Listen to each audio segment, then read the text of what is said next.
A gente poderia dizer, por exemplo, que o desejo de sair da prisão e aí a pessoa não saber como fazer pode se tornar também uma prisão? Eu vou explicar melhor. A pessoa, ela encontra uma limitação na vida dela, mas ela fica tão apavorada vendo que aquilo ali é um problema na vida dela, ela fica tentando de todas as formas, tentar um jeito de sair daquilo ali. Obviamente está tentando do jeito dela, né? Ela não seguiu o caminho que deveria seguir. Ela fica tão afoita ali tentando que aquilo vira uma prisão, uma outra prisão. Vícios, por exemplo, poderia ser um exemplo disso. Inclusive, nós temos aqui uma telespectadora que ligou agora há pouco, a Maria, que presumo que seja aqui de Belo Horizonte, pelo que a Thalita me informou, e ela fuma, e é crente há 15 anos e ainda fuma. E ela se sente presa no sentimento de culpa por ainda fumar sendo crente, né? O que a gente poderia dizer para ela? Porque ela não consegue se livrar disso. Eu tive umas 2 experiências com pessoas assim, onde Deus me direcionou a fazer uma ministração nos pulmões dessa pessoa, junto com a minha esposa. E o Senhor, enquanto nós orávamos, ministrávamos e repreendíamos a ação de alguns espíritos malignos específicos que atuam nessa área da dependência, principalmente do cigarro, da nicotina e coisas assim, o Senhor estava me direcionando a perguntar alguns fatores emocionais, que justamente quando que ela iniciou a fumar. Então, na realidade, foi algo tão tremendo que o Senhor mostrou exatamente o que tinha acontecido, um fato marcante, que o cigarro se tornou a muleta. O cigarro se tornou, vamos dizer assim, o refúgio e, ao mesmo tempo, anestesia para aquele problema. Anestesiava para aquela situação que ela enfrentou, exatamente. Assim como é a questão da droga, porque começa com um fator emocional, de tormento emocional, mental que a pessoa passa, e aquilo começa apenas com um refrigério e aí acaba levando para a dependência. O cigarro é a mesma coisa. Então, foi tão tremendo quando a pessoa conseguiu entender o dia, a hora e que fator que aconteceu, que ela começou a fumar. Tinha toda uma influência que a família, o pai fumava, a mãe fumava, isso já era um ajudador no processo, não é? Mas aí ela pôde renunciar a isso naquele dia e nunca mais fumou. Não é? Tanto é que logo depois, no outro dia, a gente encontrou a pessoa, perguntou, e aí, pastor, nem aquela necessidade, aquela coisa, sabe? Depois de um cafezinho chama um cigarrinho logo depois, e nem isso eu estou sentindo. Né? Então eu disse, pega o cigarro aí, pega a carteira, você tem ainda aí? Não, tem aqui. Aí cheira forte, assim, cheirou, deu ânsia de vômito. Aí joga fora, jogou fora, acabou, nunca mais. Né? Então assim, é óbvio que cada caso é um caso, são situações que a gente precisa entender. A gente não pode generalizar. Né? Mas a experiência específica que eu tive foi com isso. Então, nesse exemplo que a gente citou... Isso se tornou uma prisão, não? Sim. Porque ela queria depois sair e não conseguia. Então, exatamente isso. A pessoa, no caso da Maria que ligou aqui, ela perde a oportunidade de experimentar as outras coisas que a vida oferece, que Deus, por meio da vida, oferece, porque fica bitolado, né, querendo se livrar daquele problema e acaba que se ela viver a vida que Deus tem para ela... eu não estou fazendo apologia a vício aqui de forma alguma. O que eu estou dizendo é, se a pessoa tocar a vida e falar, peraí, eu tenho esse problema aqui, mas eu tenho isso aqui também de benefício que Deus está me propondo, eu vou viver isso aqui, porque automaticamente, quando eu estiver fortalecido aqui, bem aqui, isso aqui vai ser naturalmente, o desvínculo com isso aqui vai ser natural, né? E uma questão de opção também, né? Quando eu estava trabalhando com a pessoa, falou assim, eu não quero. Eu falei, não, se você tem que querer também. Existe essa questão, mesmo que a pessoa está fraca e ela tem dificuldade de lutar, né, ela procura uma ajuda, a primeira coisa é falar, eu quero largar isso. Ela tem que tomar essa decisão dentro dela. E muitas vezes a pessoa, no fundo, ela está gostando do vício, ou está gostando de estar com aquilo ali. Então, a primeira coisa, você tem que optar, eu não quero mais fumar. É uma opção. Depois procura ajuda. Né? Tem que tomar isso, tem que dar espaço, entendeu? Tá, eu não quero, mesmo que esteja fraco, eu sempre falo, mesmo que você se sente fraco, você vê que não tem forças, Deus vai ajudar, né? Deus vai fortalecer para isso, mas tem que ter uma opção. E eu conversei com uma pessoa semana passada, ela falou assim, mas No fundo eu não quero. Mas você tem que optar. Entendeu? A pessoa tem que optar. Bom, para você que acabou de ligar a sua TV aqui na Rede Super, né? Nós estamos falando no Clínica da Alma de hoje sobre a porta da prisão.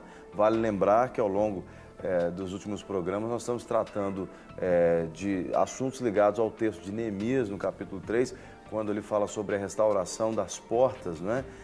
Obviamente, na época, no contexto lá de Neemias, falava-se de portas realmente, literalmente falando, mas hoje nós entendemos que há um ensinamento também, né, um princípio por trás de cada restauração que foi citada ali no texto. Então, hoje, falando sobre a restauração da porta da prisão, né, você pode dar a sua opinião também, tirar as suas dúvidas.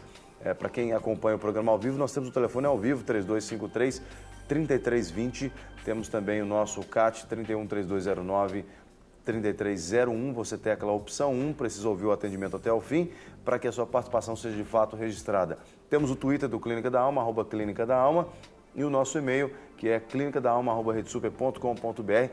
Participa aí, tira suas dúvidas, mesmo ao longo de todo o dia, né, fora do período do programa, você também pode mandar as suas participações. Talvez você não está aí com acesso facilitado a nenhum dos nossos canais de interatividade, mas durante o dia você pode mandar e a gente sempre no programa seguinte, a gente registra a sua participação e procura responder ou comentar a sua participação, né? Hoje, portanto, falando com os pastores sobre a restauração da porta da prisão. Uma coisa, Jean, é que, assim, fazendo um parênteses, mas está dentro do nosso tema, que é, ontem, por exemplo, nós tivemos o nosso último dia da escola de restauração desse período agora, né, que nós tivemos, e foi, assim, uma experiência muito bacana, que fizemos uma administração, um fechamento lá com o pessoal do módulo 1, né, foi muito bacana, 2 e 3. Vamos ter a formatura agora na quinta-feira do módulo 3. E eu queria, assim, já divulgar para o pessoal, os nossos telespectadores, que a partir do dia 14 vão dar início às novas turmas da escola de restauração, né? A partir do dia 14 de abril, né? Então vão ser sempre as aulas da segunda e na terça-feira e vai até final de maio, né? Iniciozinho de junho, esse período, né? Então você que tem interesse, você que quer participar e quer ser ministrado e ao mesmo tempo você quer ser formado em alguém que quer se envolver em ajudar e ministrar na vida das pessoas, entre em contato conosco. Nossos telefones aí estão passando na tela. Você pode mandar um e-mail para o nosso pro mclinicadalma@gmail.com, que é o e-mail direto conosco, ou mesmo aqui o da Rede Super, que a gente vai passar para vocês informações, valores, formas de pagamento, essas coisas todas, né? E mesmo se você quiser ligar, já tirar suas dúvidas, informações, está à disposição. E só lembrando também que você não viu os outros programas que nós falamos aqui sobre as outras portas e outros temas também, desde que o Clínica da Alma começou, no redesuper.com.br/de tudo um pouco você encontra ali os programas e pode inclusive abençoar outras pessoas mandando o link, né? Hoje com a internet a gente consegue acessar muita informação e compartilhar as informações, então compartilhe também os temas que nós temos tratado aqui. Bom, já falamos... Sim, pastor Guerra. Eu só colocar uma questão aqui, que muitas vezes a gente fala sobre as portas aqui, mas existe uma estratégia para essa restauração. É isso que eu ia perguntar.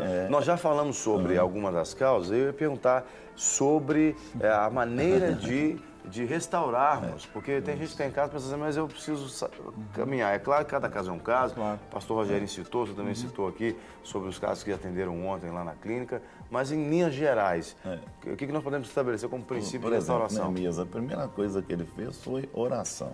Ele orou, tá? Ele orou para que Deus desse a ele a visão do que ele ia fazer. E Deus deu toda a estratégia para ele, até em questão de fornecimento para ele chegar e montar aquela porta, né? Segundo, a unidade, né? Não foi só uma pessoa que trabalhou para montar aquela porta. As famílias, né? As famílias trabalharam. Então, muitas vezes a pessoa está passando por dificuldade, por situação difícil, ela precisa de apoio da família, precisa de apoio das pessoas, precisa de ser acreditada. Então, o que Neemias passou para aquelas pessoas, nós podemos conseguir. Deus está conosco e nós vamos conseguir. Então, a gente tem que colocar para a pessoa, o que nós colocamos lá na clínica quando a pessoa chega? O que a gente passa para a pessoa? Segurança. né? Tem gente que chega assim e fala, nossa, só de eu ver vocês. Enquanto uma pessoa falou assim, não, isso aqui é organizar demais. Eu falei, não, como é que é bonito aqui. Eu não imaginava que era assim. A pessoa ficou assim, bobo da gente ali, tá um no lugar, outro no outro, cada um trabalhando, importando com o outro, um na sala, e ministra daqui e tal. Ela falou assim, mas que engrenagem é isso aqui, você entendeu? Então, Neemias criou isso. E a pessoa, para ser curada, ela precisa dessa engrenagem, ela precisa desse auxílio, dessas pessoas estar junto com ela. Terceira questão é saber que o inimigo vai tentar, você entendeu, de toda forma, quebrar essa estratégia de construção. Ele vai agir. E nós temos que estar o quê? Em alerta. Por isso tem a porta lá da vigilância, né? Ficar em vigilância, que o inimigo vai levantar. Ele vai levantar para desanimar, falar, você não vai conseguir, você não vai dar certo. Né? Quantas vezes a gente atende uma pessoa na semana, na outra, ela chega detonada. Aí você tem que levantar a pessoa de novo. E isso por quê? Porque o inimigo foi lá e tentou falar, não volta lá não vai dar certo, você não vai conseguir e tal. Ontem mesmo eu tive alguns testemunhos no curso, né, que pessoas falaram assim, não, entrei aqui na segunda aula, eu tenho vontade de não voltar mais, mas voltou, porque valeu a pena. Ontem uma moça Porque mexeu tanto com o interior da pessoa. E aí confronta, né? Aí bate, aí ela falou assim, valeu a pena eu ficar até o final, porque eu estou saindo aqui curada, sabe? Então é muito importante, a gente fica feliz com isso, né? Uma coisa interessante que nesse processo de restauração das portas, o povo estava com a arma em punho também. Porque ao mesmo tempo que eles reconstruíam, tinha momentos que eles tinham que lutar e guerrear. Sim. Não é? Porque o inimigo vinha. Então, eu entendo que esse processo da restauração, a gente, assim, as pessoas chegam tão detonadas, desanimadas, que acham assim que a gente vai fazer tudo por elas, né? E, pelo contrário, a gente, na realidade, a gente vai fazer aquilo que nos cabe fazer, mas ao mesmo tempo a gente diz, olha, levanta tuas armas, empunha as armas. A arma fala da ferramenta pessoal. Ferramenta pessoal, a sua armadura, né? Ou seja, tem que estar recomposta, tem que estar alinhada, ajustada, porque a gente vai reconstruindo e tem que guerrear ao mesmo tempo. Então, isso faz com que a gente seja fortalecido e isso vai nos dando também capacidade da gente poder enfrentar as circunstâncias. Então, a gente quer, inclusive, na sexta-feira, a gente quer abordar sobre essa questão dos inimigos nesse processo, né? Amanhã a gente quer falar um pouco sobre a questão sobre Jesus, ele é a porta, não é?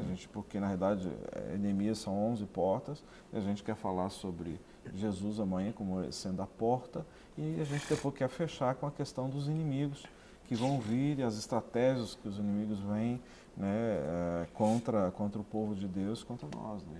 O que é importante entender é que não há prisão que Deus não possa desfazer. Com Né? certeza.